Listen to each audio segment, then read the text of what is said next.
பிரியமானவர்களே, ஆண்டவராகிய இயேசு கிறிஸ்துவின் விலையேற பெற்ற பரிசுத்த நாமத்தில் உங்களுக்கு என் அன்பின் வாழ்த்து. Jesus meets YouTube families, GPS Robinson ஃபேஸ்புக்கில் இணைந்திருக்கிற குடும்பங்கள், உங்களை அன்போடு கூட நான் வாழ்த்துகிறேன். நாம் இப்படி நேரடியாக ஒருவர் சந்திக்காவிட்டாலும் இப்படிப்பட்ட நிகழ்ச்சியின் ஊடாக உங்களை அனுதினமும் சந்திப்பது எனக்கு ஒரு பெரிய மகிழ்ச்சியாகவே கருதுகிறேன். கர்த்தருக்கு ஸ்தோத்திரம். இந்த நாள் ஒரு பாக்கியமான நாள். இந்த நாள் ஒரு ஜெயத்தின் நாள். ஆமென். ஏனென்றால் கர்த்தர் உங்களோடு கூட பேச போகிற வார்த்தை அப்படிப்பட்டது. ஆயத்தமாக இருங்க. நான் வாசிக்கிற வசனத்தை நீங்களும் கவனமாக கேட்கணும். டக்குன்னு பைபிளில் எடுத்து பார்க்கணும். கர்த்தரால் நீங்கள் ஆசீர்வதிக்கப்பட போறீங்க. வார்த்தைக்கு போவோம். ஏசாயா தீர்க்கதரிசியின் புத்தகம் 59ஆம் அதிகாரம் 19ஆம் வசனம். வெள்ளம் போல் சத்துரு வரும்போது கர்த்தருடைய ஆவியானவர் அவனுக்கு விரோதமாய் கொடியேற்றுவார். வெள்ளம் போல சத்துரு.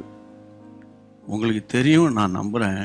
இந்த வெள்ளம் இதோ நான் இத்தனை மணிக்கு வருவேன், வெதர் ரிப்போர்ட் சொல்றாங்கல்ல, இத்தனை மணிக்கு அங்கே காற்றடிக்கும், புயல் வீசும்னு. வெள்ளத்தை அப்படி யாரும் நிதானிக்க முடியாது. இத்தனை மணிக்கு இந்த கிராமத்தை தாக்கும், இத்தனை மணிக்கு இந்த பட்டணத்துக்குள்ளே வரும்னு சொல்ல முடியாது. திடீரென்று வெள்ளம் வந்துடும். ஆண்டவர் சொல்றாரு, சாத்தானும் அப்படி தான் வருவான். திடீர் பிரச்சனை கொண்டு வருவான், திடீர்னு விபத்தை கொண்டு வருவான், திடீர்னு வியாதியை கொண்டு வருவான், திடீர்னு சமாதானத்தை கொண்டு வருவான். ஆனால் வசனத்தை பாருங்கள். அவன் வரும்போது கர்த்தருடைய ஆவியானவர் சும்மா இருப்பாரா? உங்களுக்குள்ள இருக்கிற ஆவியானவர், வேதம் சொல்லுகிறது, அவனுக்கு விரோதமாய் கொடி ஏற்றுவார். கொடி எப்போ ஏற்றுவாங்க? ஜெயம் கிடைக்கும் போது கொடி ஏற்றப்படும், இல்லையா?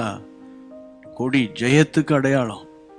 அப்போ இந்த நாளில், இந்த நேரத்தில் பரிசுத்த ஆவியானவருடைய செயல்பாடில் ஒன்று, சத்துருக்கு விரோதமாய் அவர் ஜெயக்கொடி ஏற்றுவார். எந்த சத்துரு உங்களை வேதனைப்படுத்தினான், எந்த சத்துரு உங்கள் குடும்பத்தை உடைத்தான், எந்த சத்துரு உனக்கு சமாதானத்தை கெடுத்தான், எந்த சத்துரு உங்களை வேலையை இழக்க பண்ணினான், தைரியமா இருங்க. அவனுடைய கிரியைகளை அழிக்கிற பலத்த வல்லமை ஆவியானவரிடத்தில் இருக்குது. அதனால நீங்க செய்ய வேண்டியதெல்லாம் ஆவிக்குள்ளாக நிரம்பி ஜெபிக்கணும். ஆவியானவரே என்று அனுதினமும் அவரோடு கூட சேர்ந்து ஜெபிக்க பாருங்க.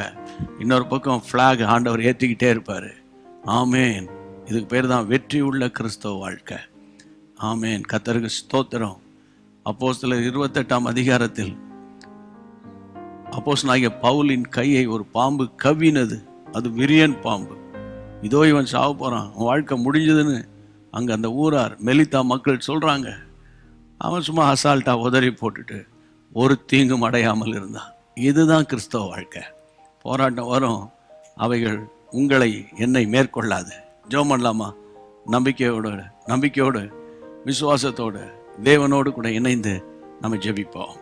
எங்கள் பரிசுத்த பிதாவே, ஆண்டவராகிய இயேசு கிறிஸ்துவின் நாமத்தினால ஆவியானவரே, நீர்தானப்பா எங்களுக்கு பாதுகாப்பின் ஆவியானவரே, இந்த நிமிஷம் முதல் உம்முடைய பிள்ளைகளை சுற்றிலும் உம்முடைய அக்கினி மதிலை வைப்பீராக.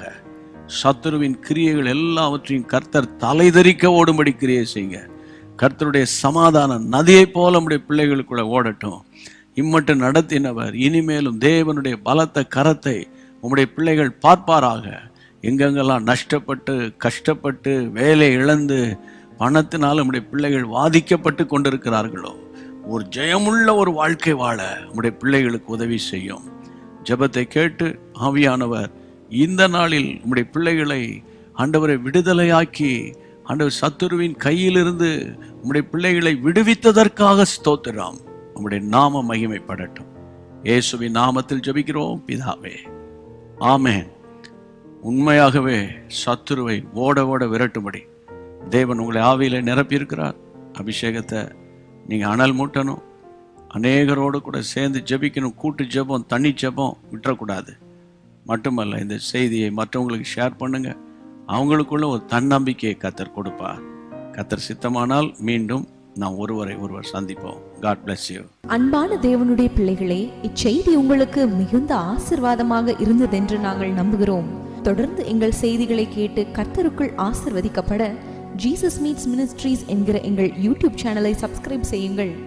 மேலும் உங்கள் ஜெப உதவிக்கு எங்களோடு நீங்கள் தொடர்பு கொள்ள வேண்டிய தொலைபேசி எண் 9841252836 மற்றும் 7299546363.